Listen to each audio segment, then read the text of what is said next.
Bismillah, Assalamualaikum warahmatullahi wabarakatuh. Innal hamdalillah nahmaduhu wa nasta'inuhu wa nastaghfiruh wa na'udzu billahi min shururi anfusina wa min sayyiati a'malina. May yahdihillahu fala mudilla lahu wa may yudlil fala hadiya lahu. Ashhadu an la ilaha illallah wahdahu la syarika lah wa ashhadu anna Muhammadan 'abduhu wa rasuluh. Allahumma salli ala nabiyyina Muhammadin wa ala alihi wa sahbihi ajma'in. Ya ayyuhalladzina amanu taqullaha haqqa tuqatih wa la tamutunna illa wa antum muslimun.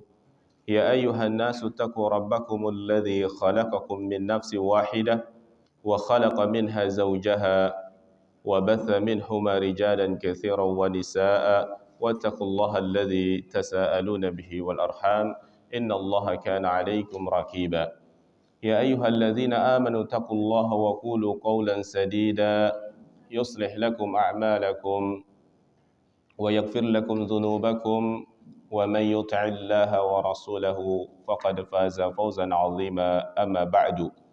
Fa inna asdaqal hadithi kitabullah wa khairal hadi hadi Muhammadin sallallahu alaihi wasallam wa syarral umuri muhdatsatuha wa kullu muhdatsatin bid'ah wa kullu bid'atin dhalalah wa kullu dhalalatin finnar.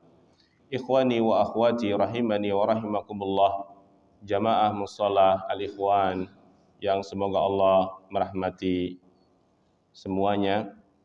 Alhamdulillah, kita bersyukur kepada Allah Subhanahu wa taala. Pada pagi hari ini Allah memberikan kepada kita taufik dan hidayahnya sehingga kita masih berada di dalam ketaatan kepada Rabbul Alamin. Adapun kesempatan pagi kali ini kita isi dengan membahas kitab Riyadhus Shalihin yang disusun oleh Imam Abu Zakaria Yahya bin Sharaf An-Nawawi rahimahullahu ta'ala, atau biasa kita kenal dengan Imam An-Nawawi. Hadis yang akan kita bahas pada kesempatan kali ini masih berada di bab tentang banyaknya jalan-jalan kebaikan. Hadis nomor 132 kita baca. An Abi Musa al-Ash'ari radhiyallahu anhu qala qala Rasulullah sallallahu alaihi wasallam man shallal bardaini dakhalal jannah, muttafaqun alaih. Dari Abu Musa al-Ash'ari radhiyallahu an, semoga Allah meridai beliau. Hadis ini dikeluarkan oleh Imam Bukhari dan Imam Muslim. Imam Bukhari membawakan hadis ini di dalam kitab Mawaqitus Shalah, waktu-waktu salah, di antara bab keutamaan salat fajar. Keutamaan salat fajar. Dia berkata, qala Rasulullah sallallahu alaihi wasallam, Rasulullah sallallahu alaihi wasallam bersabda, man shallal bardaini dakhalal jannah. Barang siapa yang salat, kata Rasul sallallahu alaihi wasallam, bardain, salat yang dingin, dakhalal jannah, maka dia masuk surga.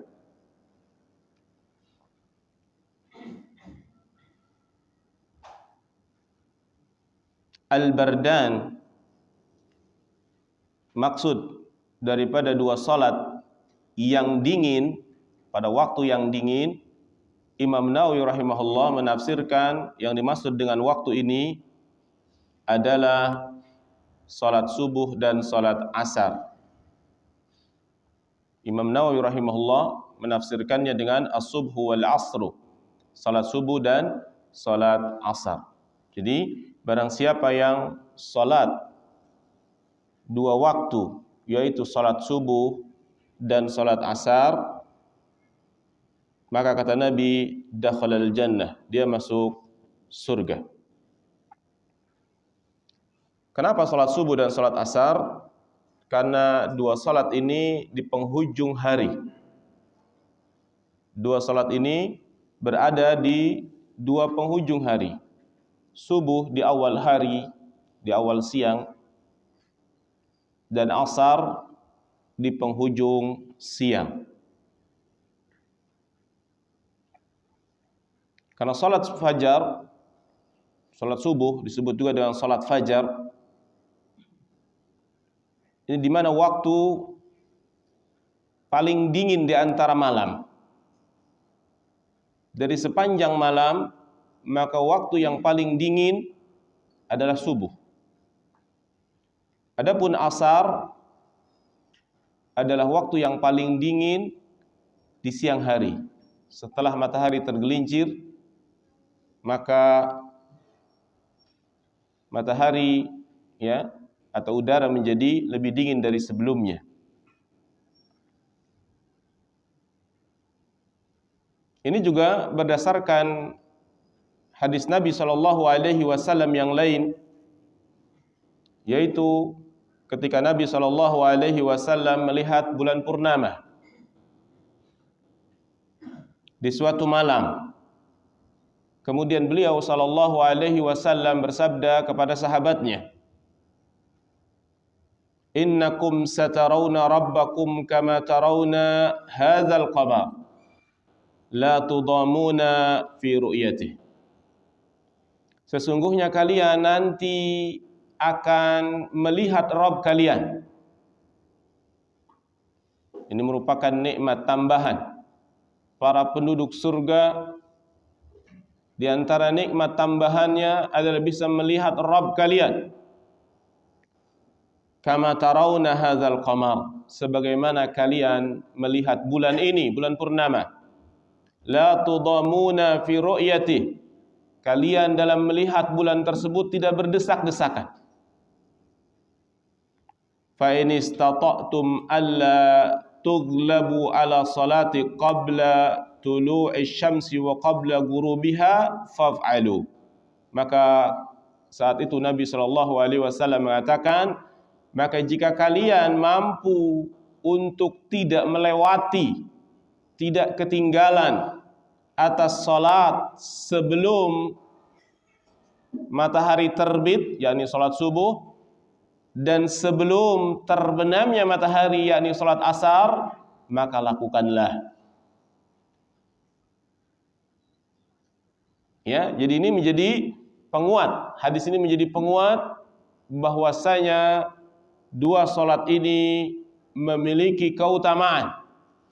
Di antara 5 waktu salat yang diwajibkan bagi seorang muslim, maka salat yang paling utama adalah salat subuh dan salat asar, karena dia ada di waktu-waktu yang sulit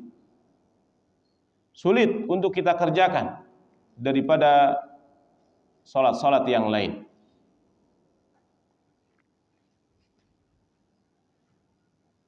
Kemudian jika kita ingin mencari mana yang lebih utama antara subuh dan asar, tentu ada khilaf di kalangan para ulama mana yang paling utama, apakah salat subuh atau salat asar. Maka para ulama menjelaskan berdasarkan firman Allah Subhanahu wa taala di dalam surah Al-Baqarah ayat 238, Allah Subhanahu wa taala berfirman, "Hafizu 'alas salawat was salatil wusta wa qumu lillahi qanitin." Jagalah oleh kalian salat 5 waktu. Salat-salat dijaga, dan yang paling utama yang perlu dijaga, Allah menyebutkan salat al-wusta, salat yang pertengahan waktunya, al-wusta. Wa qumu lillahi qanitin, dan dirikanlah salat-salat tersebut karena Allah dengan khusyuk, dalam keadaan khusyuk.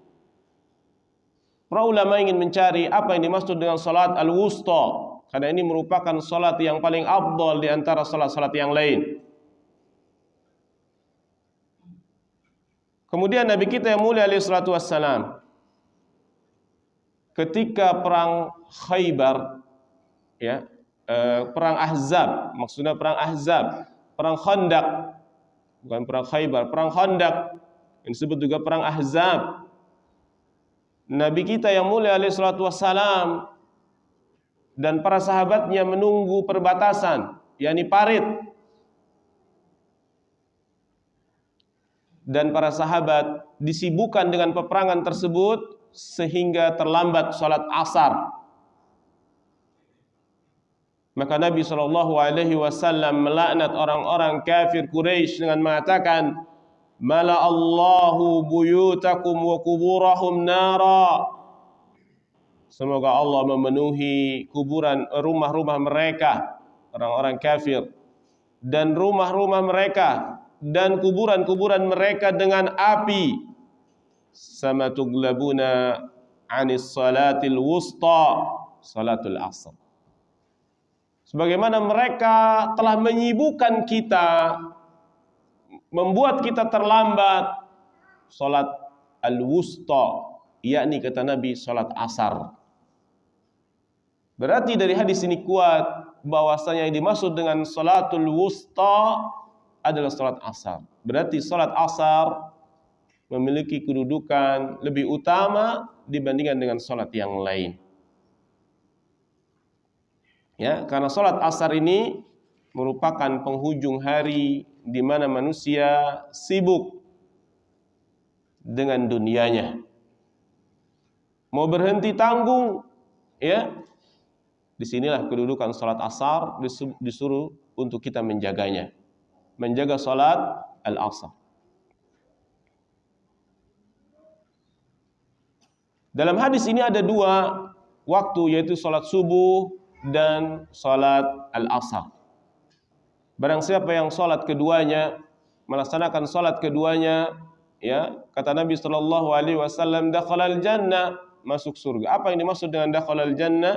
Ya, maksudnya adalah bagi orang yang menjaga dua salat tersebut, ya, menjadi penyebab, menjadi lantaran, sebab amalan-amalan itu menyebabkan dia masuk ke dalam surga. Tentu jika dia lakukan salat sesuai dengan apa yang diperintahkan oleh Allah dan Rasulnya, salatnya tepat waktu, ya. Jika laki-laki salatnya berjamaah, maka ketika dia menjaga dua salat ini, ya, ini menjadi amalan yang mengantarkan dia kepada surga. Hadis ini menunjukkan kepada kita bolehnya kita mengharap surga di dalam ibadah, dan ini merupakan keikhlasan. Karena Nabi kita yang mulia alaihi salatu wassalam mengiming-imingi ibadah dengan surga. Man shallal bardain, barang siapa yang salat dua waktu ini, waktu yang dingin ini, yakni salat subuh dan salat asar, dakhalal jannah. Maksudnya amalan tersebut bisa mengantarkan kepada surga. Dan ini jalan kebaikan. Ini merupakan jalan kebaikan, pintu-pintu kebaikan untuk kita menjaganya. Ya, ini hadis yang singkat, man shallal bardain dakhalal jannah. Adapun pelajaran yang bisa kita ambil dari hadis ini, yang pertama, fadlul muhafazati ala salatai al-fajr wal asr. Menunjukkan keutamaan menjaga dua salat ini. Artinya yang lain bukan berarti nggak dijaga, tapi kita harus perhatian dengan waktu ini. Ya, salat fajar disebut juga salat subuh, sebab subuh ini terbitnya fajar, disebut salat fajar. Wal asr, dan salat asar, disuruh kita menjaganya. Kemudian pelajaran yang bisa kita ambil dari hadis ini, yaitu kita tidak menyibukkan sepanjang malam dengan tidur, agar kita tidak kesiangan, atau mempersiapkan waktu agar kita bangun tepat pada waktunya. Kita menjaga waktu salat subuh ini.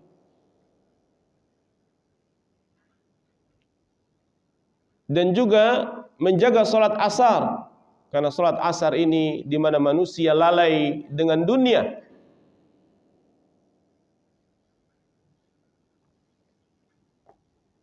Oleh karena itu dua salat ini memiliki keutamaan. Salat asar di mana dia datang waktunya di saat manusia sangat menikmati dunia. Siang hari bekerja, lagi enaknya bekerja, lagi tanggung-tanggungnya istirahat, lalu salat asar.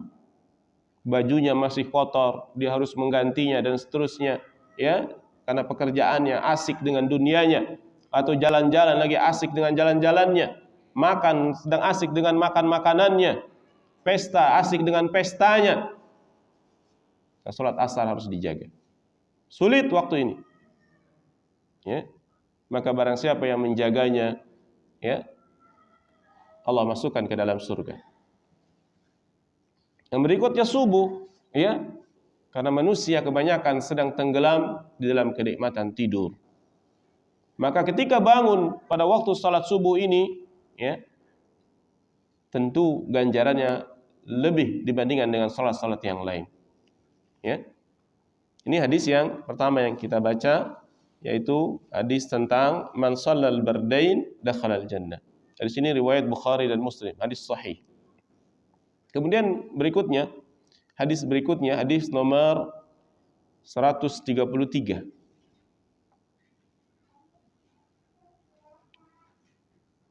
Anhu qala, maksudnya masih dari Abu Musa al-Ash'ari.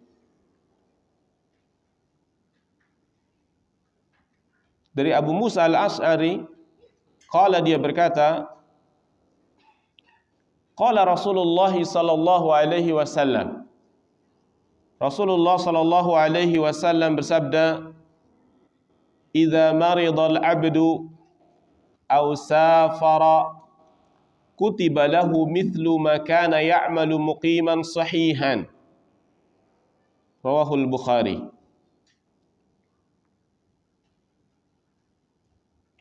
Apabila seorang hamba itu sakit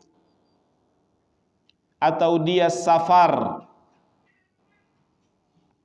kutiba lahu, dicatat baginya pahala mithlu makana ya'malu muqiman sahihan, seperti dia melakukan amal dalam keadaan muqim, tidak safar, dan sahihan, sehat, tidak sakit. Hadis ini diriwayatkan oleh Imam Bukhari. Imam Bukhari membawakan hadis ini di dalam kitab jihad. Dari bab yuktabu lil musafir mithlu ma kana ya'malu fil iqamah. Orang yang safar ini bepergian jauh, ya, di luar kebiasaan, dia safar menuju tempat sesuatu, ya, baik perjalanan ibadah maupun perjalanan yang mubah. Safar. Karena kata Nabi, as-safaru qit'atun minal azab. Safar itu sepotong daripada azab. Karena orang yang safar, dia akan mengalami kesulitan-kesulitan. Mungkin dia akan terhambat makannya, tertunda tidurnya, ya, atau tertunda ibadah-ibadahnya, terlalaikan karena kesibukan safar, sehingga dia tidak sempat untuk melakukan amalan yang biasa dia lakukan. Demikian juga ketika dia sakit, ya, ketika dia sakit, dia tidak mampu untuk melakukan suatu amal yang tadinya rutin dia lakukan.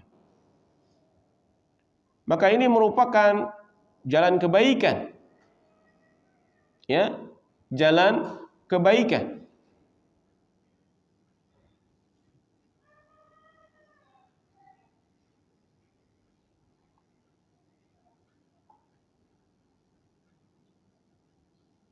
Dan dimaksud dengan safar di sini adalah safar yang bukan maksiat.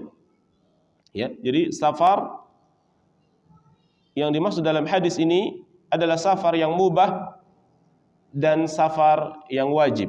Mungkin dalam ibadah, umrah, haji dan yang lainnya. Adapun safar dalam maksiat maka tidak termasuk.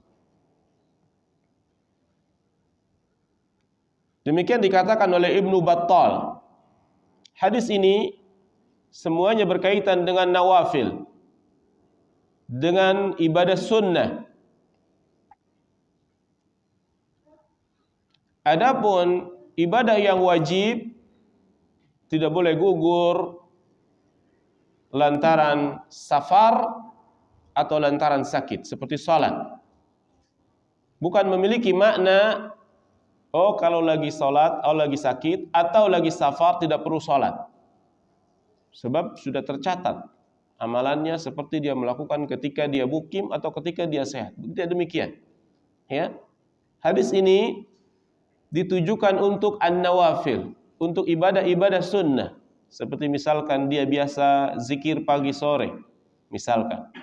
Ya, zikir sunnah, ya. Kemudian dia safar, dia luput karena kesibukan safarnya, maka ketika dia biasa melakukan amal ini, amal sunnah ini, kemudian dia luput dari melakukannya, maka Allah menggantinya, memberikan pahala meskipun dia tidak melakukannya.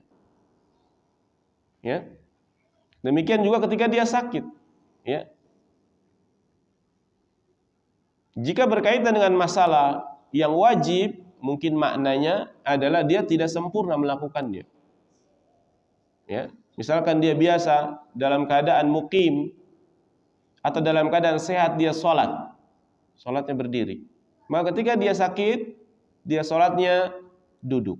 Mungkin dia tidak mampu, dia berbaring dan seterusnya.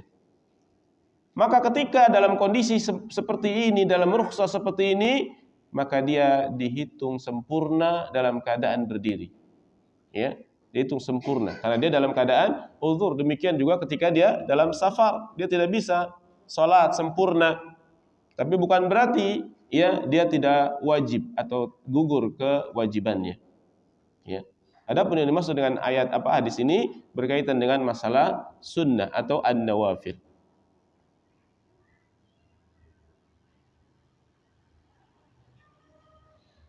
Hadis ini senada dengan hadis yang dibawakan oleh Imam Ahmad dari hadis Anas. Nabi SAW bersabda, "Idza ibtalallahu al-'abdul muslim bi bala'in", apabila Allah Subhanahu wa taala menguji seorang hamba, ya, seorang muslim, hamba yang muslim diuji dengan bala, ujian, cobaan, fi jasadih, di dalam tubuhnya, misalkan dia sakit. Qala Allah berkata kepada malaikat, "Uktub lahu salih a'malih, amali alladhi kana ya'malu, fa in syafahu ghasalahu wa taharahu." Kata Allah kepada malaikat, catat pahalanya seperti bagaimana dia melakukan amal, ya, yang mana dulu dia melakukannya. Apabila dia disembuhkan dari sakitnya di kemudian hari, maka Allah bersihkan dia, ya, Allah sucikan dia. Wa in qabadahu ghufira lahu wa rahibahu. Dan apabila Allah mencabut nyawanya atau mematikannya, mewafatkannya, maka Allah mengampuninya dan memberikan kasih sayang kepadanya. Ya. Ini hadis riwayat Imam Ahmad. Kemudian hadis Aisyah radhiyallahu an, ya, dibawakan oleh Imam An-Nasa'i, "Ma min imri'in takunu lahu salah min al-lail yaglibu 'alaiha an-naum aw waja' illa kutiba lahu ajru salatihi wa kana naumu 'alaihi sadaqah." Tidaklah seseorang itu, ya, salat malam, salat sunnah, salat malam, witir, tahajud dan lain-lainnya. Kemudian suatu hari dia dilewatkan melakukan amal tersebut dengan tidurnya. Artinya dia ketinggalan, terlelap dengan tidurnya, atau dia tidak bisa melakukannya karena wajah, karena sakit yang parah, sehingga dia tidak sempat untuk melakukan amal sunnah tersebut. Apa kata Nabi SAW? Illa kutiba lahu ajru salati. Dia dicatat, ya, sebagai orang yang melakukan amal sebagaimana dia melakukan amal tersebut sebelum dia sakit atau dia tidur. Wa kana naumu 'alaihi sadaqah. Dan tidurnya dia sebagai sedekah, ganjaran, hadiah dari Allah. Ya, Allah buat dia senang dengan tidur, ya, sementara dia luput dari ibadah. Tetapi pahalanya tetap dicatat. Karena apa? Karena dia sudah melakukan amal rutin, dawam, terus menerus. Maka ini menjadi dalil pelajaran buat kita untuk kita melakukan suatu amal istiqamah terus menerus. Ya, seyogianya seorang manusia itu memiliki kebiasaan di dalam amal, tentu amal saleh. Kenapa? Sehingga ketika kita sakit atau kita luput karena safar, Allah Subhanahu wa taala menulisnya sebagai ganjaran pahala seakan-akan kita melakukan amal tersebut. Dan ini alhamdulillah atas nikmat yang besar dari Allah Subhanahu wa taala. Oleh karena itu hadis ini menunjukkan luasnya rahmat Allah dan lembutnya Allah, kasih sayangnya Allah kepada hambanya. Dia berikan uzur karena sakit, seakan-akan tubuhnya disuruh istirahat. Tetapi pahalanya tetap mengalir karena dia memang terbiasa keseharian melakukan amal tersebut. Dan ini karena luasnya rahmat Allah. Maka sebenarnya kita bisa masuk surganya Allah bukan karena keadilannya, melainkan karena rahmat dan kasih sayang Allah. Kalaulah kita masuk surga karena keadilan Allah, bisa kita masuk surga? Mungkin gak bisa. Allah Maha Adil. Nafas yang diberikan harus terbayar dengan ibadah. Belum lagi maksiat yang kita lakukan. Hitungannya harus adil. Maksiat versus ketaatan dibandingkan. Mungkin kita semuanya tidak akan yang mampu untuk masuk surga karena keadilan Allah. Maka Allah Maha Rahmat, Maha Rahim. Dan di antara hadis ini menunjukkan bahwasanya Allah Maha luas rahmatnya, kasih sayangnya. Ketika seorang hamba sakit, tidak melakukan ibadah, tapi dicatat sebagai orang yang melakukan ibadah karena dia telah terbiasa melakukan ibadah tersebut. Ya, ini menunjukkan luasnya rahmat Allah Subhanahu wa taala.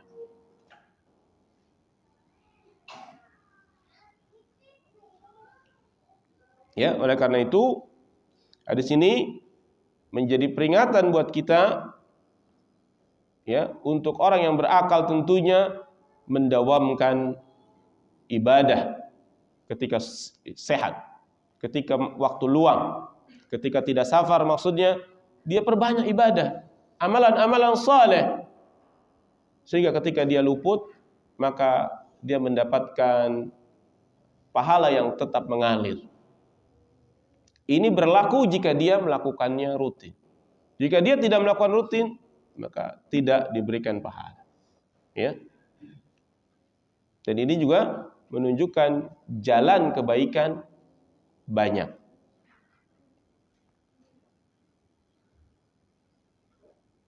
Seperti misalkan sholat jamaah rutin, dawam, ya, baca Quran rutin.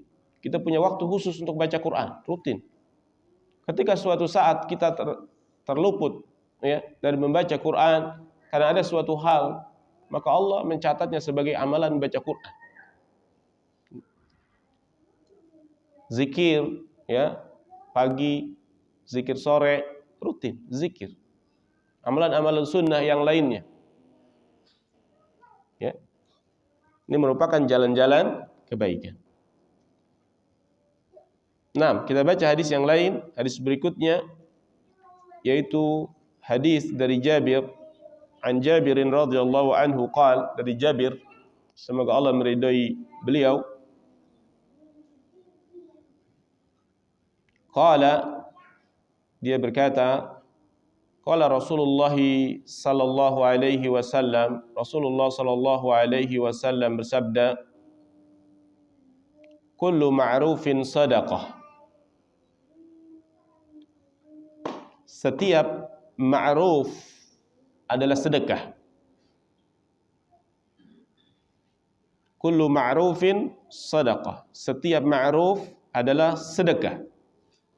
Dari sini diriwayatkan oleh Imam Bukhari dari hadis Jabir bin Abdullah, dan juga dikeluarkan oleh Imam Muslim dari jalur hadis Hudzaifah bin Yaman.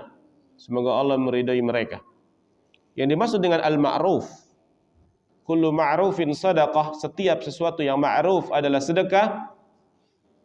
Maksudnya adalah ma yata'arrafun nas ala hasani, sesuatu yang dianggap baik oleh manusia jika ini merupakan amalan muamalah, sesuatu yang berkaitan dengan muamalah. Adapun berkaitan dengan ibadah, yang dimaksud dengan al-ma'ruf adalah sesuatu yang dikenal oleh syara' tentang kebaikannya. Jadi kullu ma'rufin sadaqah, setiap ma'ruf adalah sedekah. Jika berkaitan dengan ibadah, maka ibadah tersebut harus dianggap baik oleh syariat, tidak boleh dianggap baik oleh perasaan. Adapun berkaitan dengan muamalah adalah sesuatu yang dianggap baik oleh manusia. Maka ini merupakan sedekah.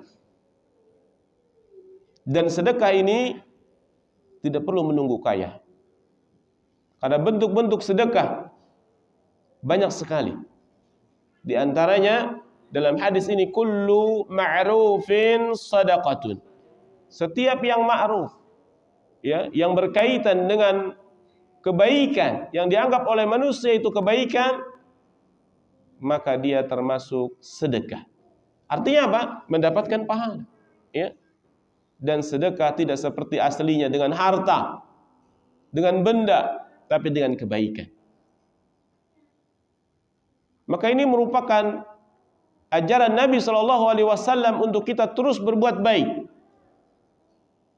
Jalan-jalan kebaikan sangat banyak.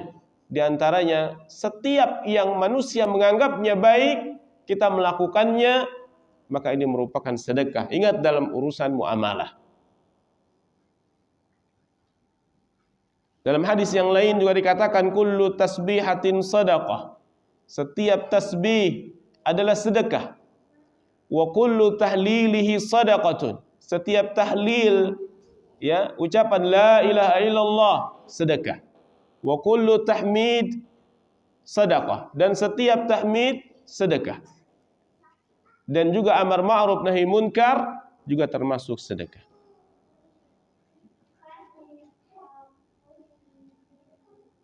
Adapun dalam masalah ibadah harus dianggap baik oleh syara', ya, oleh syariat, harus ada tuntunannya. Tidak boleh kita membuat ibadah-ibadah yang baru, yang tidak ada tuntunannya dari Nabi SAW. Adapun dalam masalah dunia, dalam masalah muamalah, ya, kita mengikuti kebiasaan, orang menganggapnya baik, maka itu merupakan kebaikan. Seperti al-ihsan, berbuat baik, ya. Berbuat baik secara umum, ya. Senyum dengan orang, kebaikan bukan? Baik. Maka ini merupakan ma'ruf, ya. Sering kita bilang senyum adalah ibadah. Udah, nggak punya duit ibadah, sedekah aja dengan senyum. Ya. Yang penting jangan masem. Kata Nabi SAW, wala tahkiranna syai'an minal ma'ruf. Janganlah kamu meremehkan sesuatu yang ma'ruf, yang kecil dari yang ma'ruf. Apa itu? Antal akhaka biwajhin talqin. Yaitu sekedar engkau menjumpai saudaramu dengan muka yang enak. Muka yang semringah, yang senang, ya, bukan muka yang sebaliknya. Maka ini merupakan kebaikan. Sebab apa? Sebab memasukkan kebahagiaan kepada seorang mukmin, seorang muslim. Ini merupakan kebaikan dan ini ma'ruf, orang senang. Maka kullu ma'rufin sedekah. Ya, maka setiap berbuat baik, ya, maka ini merupakan sedekah. Apa maksudnya? Mendapatkan pahala di sisi Allah Subhanahu wa taala. Bukankah kita di dunia ini sedang menabung pahala? Bukankah kita ingin timbangan kita, amalan kita ini banyak? Kenapa kita tidak ambil bagian dari amal-amal kebaikan ini? Padahal mudah, ya, dan banyak. Dan jangan sampai kita menjadi hamba-hamba yang merugi di akhirat, yang menunda-nunda kebaikan seakan-akan amal itu harus kaya kita baru beramal, harus punya ilmu, harus beramal, ya. Dan ini tipu daya syaitan, dan akhirnya kita habis waktu kita dalam pengandaian. Seandainya saya kaya, saya baru akan nyumbang. Seandainya saya begini, ya. Bukankah di kuburan kita menyaksikan orang meninggal adalah korban-korban daripada pengandaian dirinya sendiri. Bahkan mereka juga, kalau mereka bisa berbicara, mereka mengandai. Seandainya saya bisa sedekah, seandainya saya belum meninggal, ya. Padahal pintu-pintu kebaikan sangat terbuka lebar. Di antaranya, ya, ibadah, senyum, ya, ibadah berbuat baik pada manusia itu merupakan ibadah. Ya, memasukkan kebahagiaan kepada anak kecil. Kita bisa ngasih permen sama anak kecil, kasih, ya, kepada anak-anak kaum muslimin, biar dia senang kepada kaum muslimin. Dia senang kepada orang-orang dewasa kaum muslimin. Baik, ini akan terpengaruh nanti ketika besar. Dia akan menjadi anak yang baik karena dia dikasih, maka dia pun akan keinginan untuk mengasihi, ya. Bahkan Syekh Muhammad bin Shalih Al-Utsaimin menjelaskan dalam hadis ini, termasuk al-ma'ruf. Misalkan kita melihat saudara kita duduk di samping kita misalkan, dan dia terlihat gerak, keringetan, kemudian kita setelin hidupkan kipas angin, ya, dia merasa nyaman. Maka ini pun merupakan kebaikan dan mendapatkan pahala di sisi Allah Subhanahu wa taala. Banyak, ya, jalan-jalan kebaikan. Seperti muamalah yang lain, misalkan dalam menjamu tamu, ya, berbuat baik kepada tamu, segera di dalam menjamu tamu. Ini juga merupakan kebaikan, ya. Dan ini sifat dan amalan para nabi dan rasul, menjamu tamu, ya. Mereka perhatian terhadap tamu-tamu mereka yang singgah di rumah mereka. Mereka menghormatinya, ya. Tidak menggerutu, ya, tidak menunjukkan muka yang masam, tidak, ya. Ataupun mungkin, ya, kita sedang sedih, tapi jangan ditunjukkan, ya. Dan ini merupakan kebaikan, memasukkan kebahagiaan kepada tamu kita, ya. Ini merupakan kebaikan dan ini sedekah. Lihatlah Nabi Ibrahim alaihissalam. Nabi Ibrahim alaihissalam, ya, ketika datang kepadanya tamu, padahal tamunya malaikat berbentuk manusia, dia tidak tahu kalau ini adalah malaikat, tamu, ya. Maka dikatakan salam, qalu salama, dia mengatakan qala salam, ya. Fama labisa an jaa bi'ajlin hanith. Di dalam Al-Qur'an dikatakan, maka setelah dia menjamu tamu, Nabi Ibrahim alaihissalam, dia menyiapkan makanan. Apa makanannya? Bi'ajlin hanith, sapi yang dia panggang. Ya, dia potong anak sapi, ya, yang dia miliki, kemudian dia bakar, diberikan kepada tamunya. Ini menunjukkan apa? Perhatian para nabi kepada tamunya. Kemudian dalam firman Allah juga dalam surah Az-Zariyat dikatakan, faragha ila ahlihi faja'a bi ijlin samin faqarrabahu ilaihim qala ala ta'kulun. Bukan hanya menyiapkan, tapi dikatakan kepadanya, ala ta'kulun, silakan makan dengan bahasa yang enak, ya, agar tamu itu benar-benar menikmati, ya, bukan basa-basi, ya. Ini merupakan sikap para nabi dan ini merupakan kebaikan. Jangan dianggap kebaikan itu hanya berjihad, amal itu hanya sholat, tidak. Berbuat baik kepada sesama muslim, ya, melakukan kebaikan, sesuatu yang bermanfaat, maka ini juga merupakan ya kebaikan. Kemudian hadis yang terakhir kita baca, hadis nomor 135 dari Jabir radhiyallahu an, qala, dia berkata, qala Rasulullah sallallahu alaihi wasallam, Rasulullah sallallahu alaihi wasallam bersabda, "Ma min muslim yagrisu gharsan illa kana ma ukila minhu lahu sadaqah wa ma suriqa minhu lahu sadaqah wa la yarza'uhu ahadun illa kana lahu sadaqah." Hadis riwayat Muslim. Nabi sallallahu alaihi wasallam bersabda, tidaklah seorang muslim menanam suatu tanaman kecuali apa yang dimakan darinya adalah sedekah. Maksudnya apa yang dimakan? Diambil orang mungkin, ya, dimakan hewan, apa yang dia tanam, ya, baik itu daunnya, dimanfaatkan rantingnya atau diambil oleh hewan, buahnya, maka itu pun dinilai oleh Allah Subhanahu wa taala sebagai sedekah. Wa ma suriqa minhu law sadaqah, dan apa yang diambil dari orang dicuri, mungkin malam dia tidur kemudian orang ambil makanan atau mengambil buah-buahan yang sudah dia tanam atau tanaman-tanamannya diambil dicuri, ya, itu pun dikatakan oleh Nabi SAW sebagai sedekah. Wala yarza'uhu ahadun illa kana lahu sadaqah, atau sesuatu yang membuat buahnya berkurang, mungkin dia dicurangi dalam jual, ya, dan lain-lainnya yang membuat haknya hilang, maka ini pun menjadi sedekah. Sesuatu yang hilang dari haknya merupakan sedekah. Ini riwayat Muslim. Adapun dalam riwayat yang lain dikatakan, fala yagrisul muslimu gharsan, tidaklah seorang muslim ini menanam suatu tanaman, suatu pohon, fayaqulu minhu insanun, maka makan dari tanaman yang dia tanam tersebut manusia, wala dabatun, atau dabah, hewan melata ikut makan, wala tairun, ataupun burung yang ikut memakannya, lahu sadaqah ila yaumil qiyamah, maka ini merupakan sedekah sampai hari kiamat. Maksudnya ini merupakan amalan yang terus-menerus mengalir meskipun dia meninggal. Pohonnya yang dia tanam masih ada, dimakan sama burung, maka ini pun menjadi nilai sedekah. Kemudian hadis riwayat yang lain, wala yagrisu muslimun gharsan wala yazra'u zar'an. Ya, dengan tambahan wala yazra'u zar'an, di sini dibedakan antara menanam di kebun dengan menanam di sawah. Ya, biasanya pohon-pohon besar, ini namanya gharsan.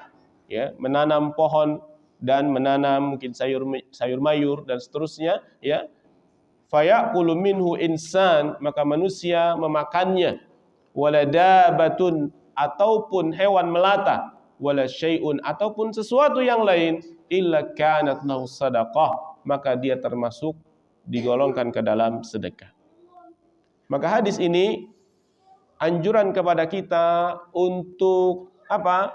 Berbuat baik. Yakni apa? Menanam pohon. Dan ini merupakan sunnah. Jadi sunnah itu bukan hanya ibadah.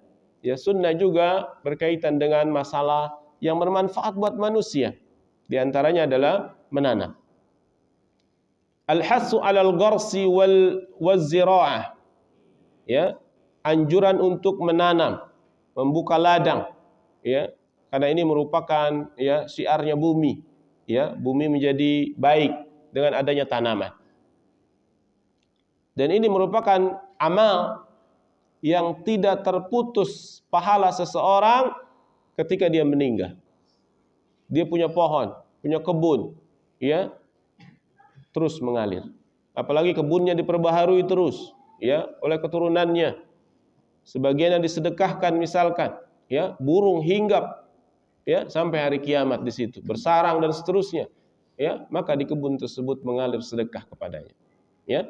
Ini merupakan bahwasanya pintu-pintu kebaikan sangat banyak, ya, pintu-pintu kebaikan sangat terbuka lebar. Alangkah merugi apabila kita hidup tanpa melakukan kebaikan sedikit pun, karena nilai-nilai ibadah, nilai-nilai kebaikan di sisi Allah bukan hanya ibadah, tetapi banyak. Ya, ini sesuatu yang bermanfaat buat manusia, ya, dan ini merupakan amal saleh, amal kebaikan.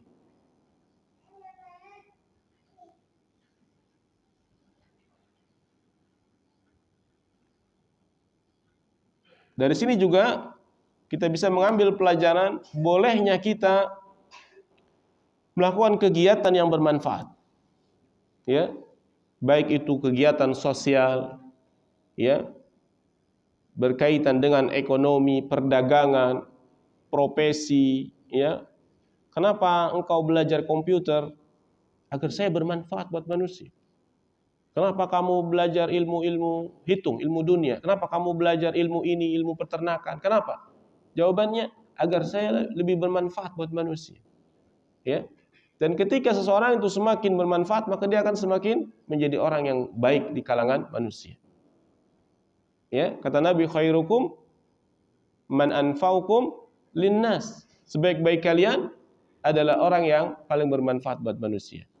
Jadilah kita hamba-hamba Allah yang beribadah kepada Allah, ya, bertauhid kepada Allah, melaksanakan sunnah, juga baik kepada sesama manusia. Ya, maka keliru ketika orang yang belajar sunnah, ngaji hadis, namun perilakunya, ya, tidak baik. Maka ini pada hakikatnya bertentangan dengan sunnah itu sendiri. Karena sunnah mengajarkan agar kita menjadi orang baik. Bahkan kita lebih berhak untuk menjadi orang baik di tengah-tengah masyarakat. Karena masyarakat berbuat baik hanya mengikuti. Adapun kita berbuat baik, ada tuntunannya. Siapa tuntunannya? Rasulullah sallallahu alaihi wasallam. Ya, mungkin ini yang bisa saya jelaskan berkaitan dengan masalah hadis banyaknya jalan kebaikan.